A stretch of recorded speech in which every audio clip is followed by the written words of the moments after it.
Good morning, my classmates. This is Dao Thu Thao, your reporter, and today I am going to talk about pastor self-care. Let us now look at some data about what are the things that the pastor are struggling, and it said here that 80% believe the pastoral ministry has negatively affected their families. 80% of the pastor think that way. And the next one, 78% of pastor report having their vacation and personal time interrupted with ministry duties or expectations. And it's very shocking number here. 95% of pastors report not praying daily or regularly with their spouse. And next is 55% of pastors are concerned about their future family financial security.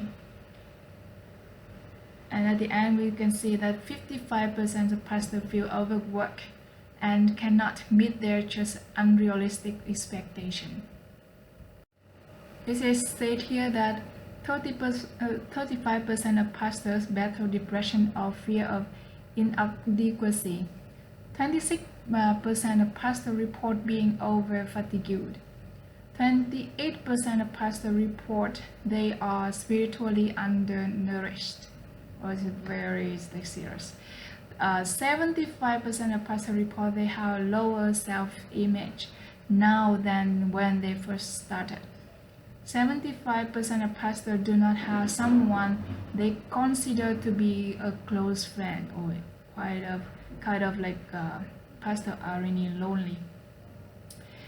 81% of pastors have been tempted to have inappropriate sexual thoughts or behavior with someone in the church but have resisted. And over 50% of pastors are unhealthy, overweight, or do not exercise.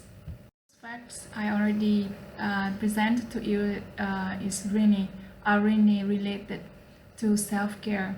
So what is self-care? Self-care means living the life God has intended for you. You are God's creation. Your task is to be yourself, the person God has called you to be. Self-care involves more than eating a balanced diet or regularly visiting the doctor. This includes in creating a vision for your life and then crafting a life that honors that vision. It includes caring for your body, mind, spirit, and resources God has given you. Self-care is really needed for the pastors, but why so many pastors do not practice self-care? And I give you some reason here. It said here that rare is pastor who sees self-care as a matter of worship and service, as well as a central ingredient for being an effective pastor. And there is a tendency to focus on doing rather than being. But many pastors, we think of the doing rather than on the being. And another fact is like many pastors feel guilty to take rest or a day off. Now let us look at some reason for pastor to have self-care. First one, the way we manage self-care determines your long-term effectiveness. Self-care is a way to prevent us from burnout. Second is caring for ourselves is part of how we minister to others. There is no good caregiver who do not know how to care for his or herself. Here are some more reasons for pastor to have self-care. We have to always remember that people will always observe our actions closely. How we care for ourselves is the best demonstration for what we are teaching the people. Imagine, like, if you are teaching the people that love your neighbors as yourself, but you do not take time to eat or to sleep properly. So how you are going to teach them to love their self, and then so that they can love their neighbor? Or you teach others to prioritize their family first, but you yourself cannot spend time to your family. It is really important for us that we need to have self-care, to take a good care of ourselves, so we can give a good example to the people. Taking care of ourselves enables us to minister better to others. Caring for ourselves, God's own creation, is holy work.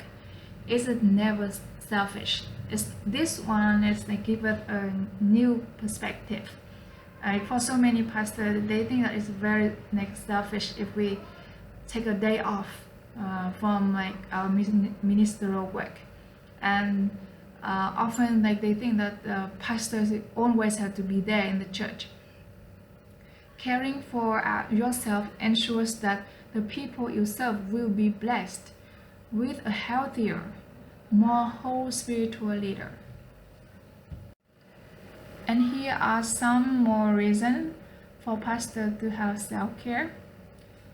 It said here that people will always observe our actions closely. How we care for ourselves is the best demonstration for what we are teaching the people. For example, if we are teaching the people in our church that love your neighbors as yourself, but we ourselves cannot spend time to take care of ourselves, like to have a good health, a good diet, so we can have a good health. So how we can give a good example for our church members. Now let us look at some practical guidelines for pastor minister to have a good self-care. And let us look at physical self-care. So what we need to do to have a good physical self-care? We need to eat regularly. First of all, we should have like 3 meals per day: breakfast, lunch, and dinner, and we should eat healthy foods. And secondly, we need to exercise.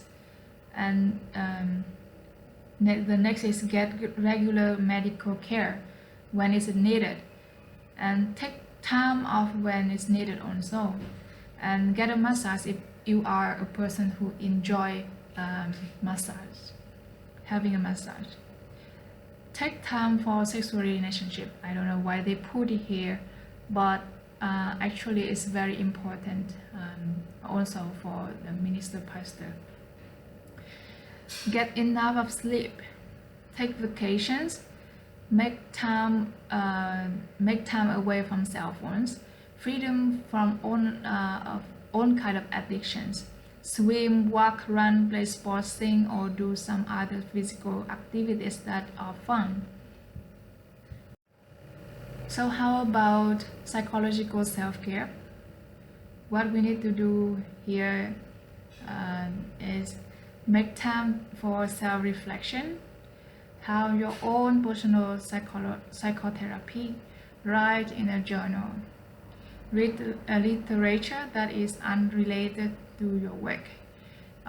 Most of the time, we minister we often just read only like books that are related to our work, like all about the Bible, all about ministry, but we also need time to read books that are unrelated to our work, so we can also be healthy psychologically also. Listening to music, we no need to talk about other things here. Practice receiving from others. Be curious. Say no to extra responsibilities. It's a very challenging for us to say no to others. Spend quality time with your family. Discover ways to improve your relationship. And about emotional self-care, we need to spend time with others, especially we should spend time with people we enjoy to be with. Stay in contact with important people in your life, yeah, like such as your family members, parents, siblings, relatives, and if you are married, so you should have a very like strong connection with your spouse, your children. Give yourself affirmations, praise yourself, love yourself, enjoy a hobby or activity that is stress-free. Wear clothes you like. Why not? Allow yourself to cry. Sometimes when like life become tough, in order for us to have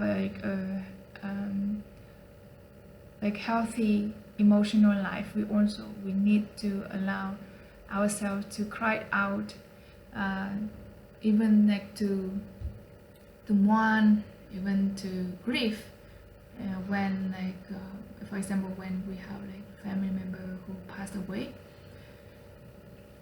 We also need to allow ourselves to cry, and we also need to allow ourselves to find things that make we laugh. And here come a very important aspect for pastor and minister, like is to have spiritual self-care. So what we need to do is making time for prayer and reflection. And our time with God is one of the most important thing in our like personal life, for our personal relationship with Him. Read motivational spiritual books other than for sermon preparation. Try at times to not be in charge, to be open to receive, listen, and look for something new. Be optimistic, hopeful, and reach beyond what you comprehend or feel. Ask God to reveal something new in your life. Recall past spiritual highs. Meditate how they were special and meaningful to you, and seek new spiritual highs. Be aware of non-material aspects in your life. Contribute financially or donate your time with causes you believe in. And lastly, priority of God first, family second, occupation will be the third. And lastly, we are going to talk about workplace or professional self-care. You need to take a break during your work day. Whenever you feel like tired, right, that you need to take a break. Take time to interact with others, either at work or in the community. Prioritize your tasks prior to the start of each day. Do not allow people or calls to interfere with completing important goals or tasks. Have a support network with someone you can confidentially share issues with. Negotiate for your needs, salary or your benefits, what you deserve. Arrange your workspace so it is comfortable. It's also very important. And comforting. Delegate responsibilities to others. You need to give other tasks to do. Not always you will do everything. Develop and create a positive work environment. Carve out dedicated study time for sermon preparation each week without interruption. Schedule specific hours for our specific task. And here are the references for my report today. Thank you so much for listening, and God bless.